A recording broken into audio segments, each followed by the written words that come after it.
안녕하세요. 모닝쇼 김은별입니다. 네, 지난주 금요일 뉴욕 증시는 큰 폭의 상승으로 거래를 마쳤고요. 그리고 간밤에는 메모리얼 데이 때문에 뉴욕 증시는 휴장을 하게 됐습니다. 일단 금요일 상승에 대한 이유는 바로 부채 한도 협상이 합의되지 않을까 이 기대감이었고요. 주말 중에 결국에 이 기대감이 현실화됐는데요. 바이든 대통령과 케빈 메카시 하원의장이 부채 한도 협상을 타결했고 이제는 관련 법안 처리에 들어가게 됩니다. 일단은 시장이 한시름 놓게 된 가운데 이번 주는 5월의 마지막 또 주가 되겠는데요. 6월에 FOMC를 앞두고 어떤 경제 지표들이 발표가 되고 또 어떤 영향을 주게 될지 이 부분도 살펴보셔야 될 것 같습니다.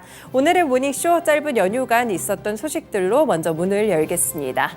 네, 첫 번째 소식은 그동안 있었던 소식이죠. 바로 부채 한도 협상 드디어 타결이 됐습니다. 2년간 상향하는 조건이었고요. 예산은 올해 수준에서 동결하는 그런 모습들을 기록하게 됐는데요. 조 바이든 미국 대통령과 공화당의 케빈 메카시 하원의장이 이렇게 협상을 타결했고 다만 아직까지 몇 가지 절차들은 남아 있습니다. 미국 하원이 현지 시간 30일 운영위를 개최하고 부채 한도 상향 합의 관련 법안의 처리 절차에 들어간다는 점 알아두셔야겠고요. 운영위는 2025년까지 부채 한도를 상향하는 대신 같은 기간에 정부 지출에 제한을 두는 내용의 협상 결과를 담은 재무 책임 법안에 대해서 함께 논의하게 됩니다.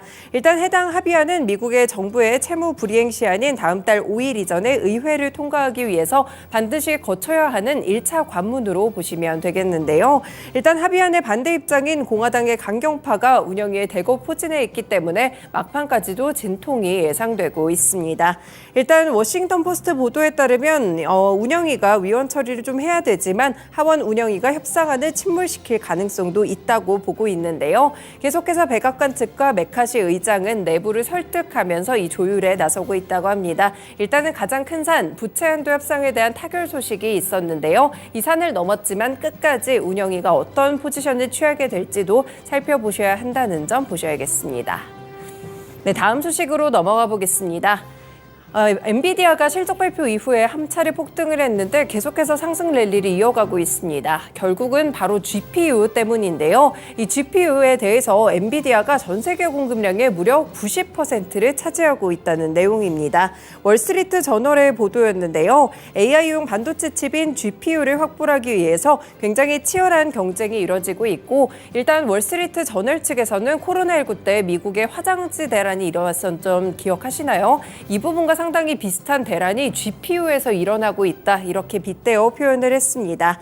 챗 GPT와 같은 AI 정보의 분야 처리에는 GPU가 쓰이고 있는데 엔비디아가 전 세계 공급의 90%를 차지하고 있다는 점에서 최근 폭등의 이유가 되고 있습니다.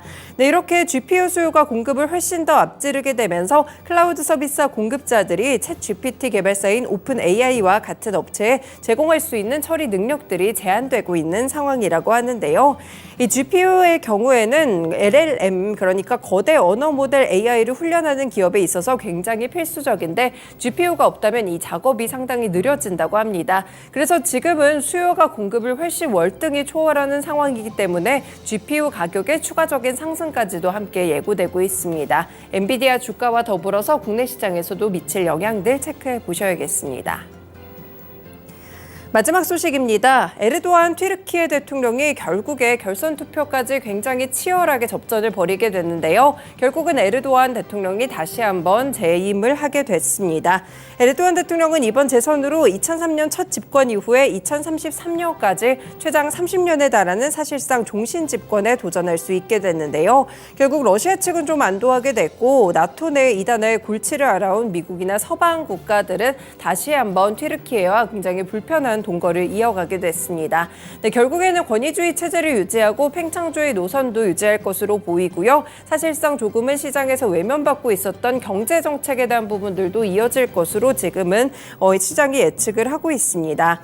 이번 대선은 지난해 10월 기준으로 85%가 넘는 극심한 인플레이션에 리라와 가치 폭락같이 경제가 파탄 직전인 상황에서 치러졌는데요. 그럼에도 불구하고 재임에 성공하게 됐고요. 블라디미르 푸틴, 그러니까 러시아 러시아 측에서는 당연히 축전을 보낼 수밖에 없습니다. 이 크렘린 공측에서 그렇게 밝혔는데요. 이번 에르도안 대통령의 독립적 외교 정책에 대해서 국민의 지지를 보여주는 명백한 증거라면서 이렇게 축하하는 메시지를 함께 보내게 됐습니다. 국제 정세가 과연 에르도안 대통령의 재임과 더불어서 또 어떻게 변화하게 될지 국제적인 관계 부분도 살펴보시면 좋겠습니다. 네, 이렇게 세 가지 소식들 간밤에 있었던 소식들로 함께 정리해봤습니다. 모닝쇼 본격적으로 출발합니다.